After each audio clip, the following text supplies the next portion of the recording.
പുരട്ടിക്ക് ആവശ്യമായിട്ടുള്ള മുളമേ പാവയ്ക്ക വേണം, പിന്നെ സവാള വേണം, പിന്നെ നമ്മുടെ കടുക്, എണ്ണ, പച്ചമുളക്, കരിവേപ്പില, പിന്നെ മഞ്ഞൾപ്പൊടി, ആവശ്യത്തിന് വറുത്ത മുളക് പൊടി, പിന്നെ ഗരം മസാലപ്പൊടി, ഉപ്പും.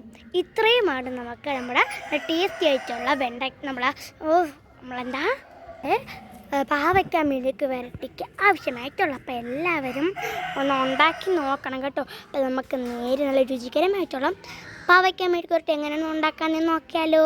ബാ, എല്ലാവരും സ്കിപ്പ് അടിക്കാതെ മുഴുവൻ കാണണം. ഞാൻ ഇതിൻ്റെ ഇടയ്ക്കിടയ്ക്ക് കുറച്ച് ടിപ്സൊക്കെ പറഞ്ഞു തരുന്നുണ്ട്. അപ്പോൾ എല്ലാവരും നന്നായിട്ട് കാണും, ഉണ്ടാക്കി നോക്കണം, മറക്കരുത് കേട്ടോ.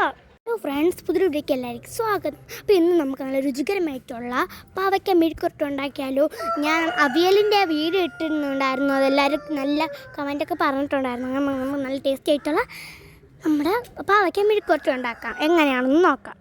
ആദ്യം തന്നെ നിങ്ങളിൽ എത്ര പാവയ്ക്കുണ്ടോ അതെല്ലാം എടുക്കുക. എന്നിട്ട് അതിൻ്റെ അഴുക്ക് ഭാഗമൊക്കെ കളഞ്ഞതിന് ശേഷം നടുക്കെ മുറിക്കണം. എന്നതിന് ശേഷം 2-3 പീസായിട്ട് മുറിക്കണം. എന്നതിന് ശേഷം അതിനകത്ത് കുറച്ച് വേസ്റ്റ് കാണും, അതൊക്കെ എടുത്ത് കളയണം. അതുപോലെ തന്നെ ഒരു സവാളയും ആവശ്യമായിട്ടുണ്ട്. നിങ്ങൾ എത്ര പാവയ്ക്ക് എടുത്തിട്ടുണ്ടോ അതിനെ കാട്ടി എത്ര ആണെങ്കിലും സവാള എടുക്കുക. നല്ല രുചിയായിരിക്കും.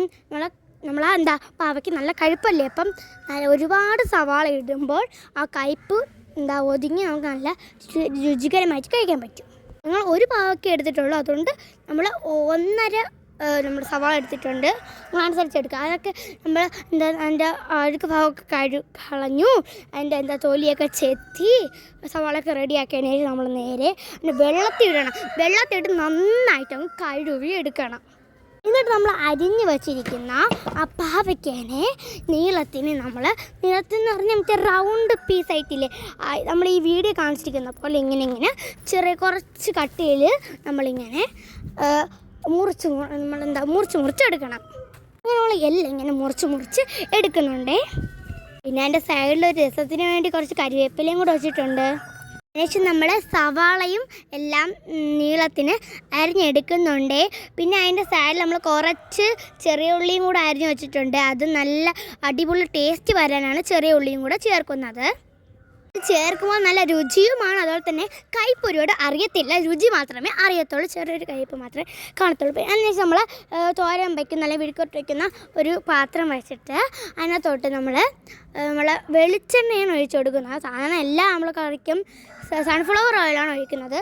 ഈ കറിക്ക് മാത്രം നമ്മുടെ വെടിക്കുരട്ടിക്ക് വെളിച്ചെണ്ണ ഒഴിക്കുന്നത് കയ്പ്പ് മാറിക്കിട്ടാനാണ്. അങ്ങനെ അത് ചൂടാകുമ്പോൾ നമ്മുടെ മെയിൻ കടുവിട്ട് പൊട്ടിക്കുക. ശേഷം വറ്റൽമുളക് ഇടുക, കുറച്ച് കരിവേപ്പിലയും കൂട്ട് നന്നായിട്ട് മിക്സ് ചെയ്തതിന് ശേഷം നമ്മുടെ അരിഞ്ഞ് വെച്ചിരിക്കുന്ന പാവയ്ക്ക ഇട്ട് കൊടുക്കുക. എന്നതിന് ശേഷം നന്നായിട്ട് മിക്സ് ചെയ്യണം. എല്ലാം എന്നും പറയും പോലെ കടുകും എല്ലാം മുകളിലോട്ട് വരുന്ന രീതിക്ക് നന്നായിട്ട് മിക്സ് ചെയ്ത് കൊടുക്കണം. ഇതിന് ശേഷം നമ്മളൊരു അടപ്പ് വെച്ചിട്ട് അടച്ച് വെച്ച് കൊടുക്കണം കേട്ടോ. ആദ്യം തന്നെ സവാളയും ചെറിയ ഉള്ളി ഇട്ട് കളയരുത്, അത് നേരത്തെ തന്നെ കരിഞ്ഞു പോകാൻ സാധ്യതയുണ്ട്. അതുകൊണ്ട് നമ്മൾ പാവയ്ക്ക ഇട്ട് വെന്തതിന് ശേഷം മാത്രമേ നമ്മുടെ ഈ സവാളയ്ക്ക് ഇട്ട് കൊടുക്കാൻ പാടുള്ളൂ. അത് നിങ്ങൾ ശ്രദ്ധിക്കണേ. പാവയ്ക്ക എന്ന് പറയുന്നത് നല്ല ഗുണമുള്ള ഒരു പച്ചക്കറിയാണ്. അത് ജ്യൂസ് അടിച്ച് കുടിക്കാം, തോരൻ വെച്ച് കഴിക്കാം, വിഴുക്കുരട്ടി കഴിക്കാം, അങ്ങനെ എന്ത് വെച്ച് വേണമെങ്കിലും കഴിക്കാം. നല്ല ഗുണമുള്ളതാണ്. ഈ ഷുഗർ, കൊളസ്ട്രോൾ, BP ഒക്കെ കൂടുതലുള്ളവർക്ക് ഇത് കഴിച്ച് പെട്ടെന്ന് കുറേയൊക്കെ ചെയ്യും. നല്ല ഗുണവുമാണ്, ഹെൽത്തി ഫുഡും കൂടെ ആണ് കേട്ടോ. ഭയങ്കര കയ്പായതുകൊണ്ട് മിക്കവരും കഴിക്കാതിരിപ്പുണ്ട്. എങ്കിലും ഇത് നല്ല ഗുണമുള്ള ഒരു വെജിറ്റബിൾ ആണ്. അതുകൊണ്ട് എല്ലാവരും മാക്സിമം എന്തെങ്കിലും ജ്യൂസോ അല്ലെങ്കിൽ വിഴുക്ക് പുരട്ടിയോ തോരനോ എന്തെങ്കിലുമൊക്കെ വെച്ച് മാക്സിമം കഴിക്കാൻ ശ്രമിക്കുക കേട്ടോ. പാവയ്ക്ക് വേകുമ്പോൾ നമ്മൾ സവാള ഇതൊക്കെ ഇട്ട് കൊടുക്കുക. എന്നിട്ട് അത് നന്നായിട്ടൊന്ന് ബ്രൗൺ കളറാകുമ്പോൾ നമ്മുടെ മഞ്ഞൾപ്പൊടി ആവശ്യത്തിന് മാത്രം ചേർത്ത് എന്നിട്ട് മിക്സ് ചെയ്തതിന് ശേഷം നിങ്ങളുടെ എരിക്ക് അനുസരിച്ച് നമ്മൾ വറുത്ത പച്ചമുളകൊടിയല്ല, വറുത്ത മുളക് പൊടിയാണ് ചേർത്ത് കൊടുക്കുന്നത്. എന്നിട്ട് വീണ്ടും നന്നായിട്ട് അങ്ങോട്ട് മിക്സ് ചെയ്ത് കൊടുക്കുക. നന്നായിട്ട് മിക്സ് ചെയ്തൊന്ന് അടച്ച് വെച്ച് കൊടുക്കുക കേട്ടോ.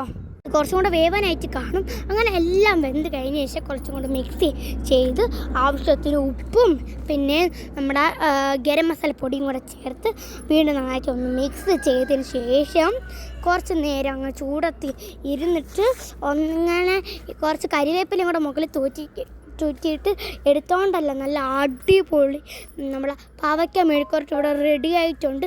നല്ല രുചിയുമാണ്, നല്ല ഹെൽത്തിയുമാണ്. എല്ലാവരും വീട്ടിൽ മസ്റ്റായിട്ടും ഇത് ഉണ്ടാക്കി നോക്കണം, മറക്കരുതേ. അതുപോലെ തന്നെ നല്ല രുചികരമായിട്ടുള്ള നമ്മളെന്താ പാവയ്ക്ക മെഴുക്കുവരട്ടിയാണ്. എല്ലാവരും ഉണ്ടാക്കി നോക്കണേ, എന്തായാലും നല്ല രുചിയുമാണ്. അപ്പം എല്ലാവരും മസ്റ്റായിട്ട് ഉണ്ടാക്കണം. പിന്നെ ഇത്രയേ ഉള്ളൂ. അപ്പോൾ bye bye, see you later. Bye bye കൂട്ടുകാരി.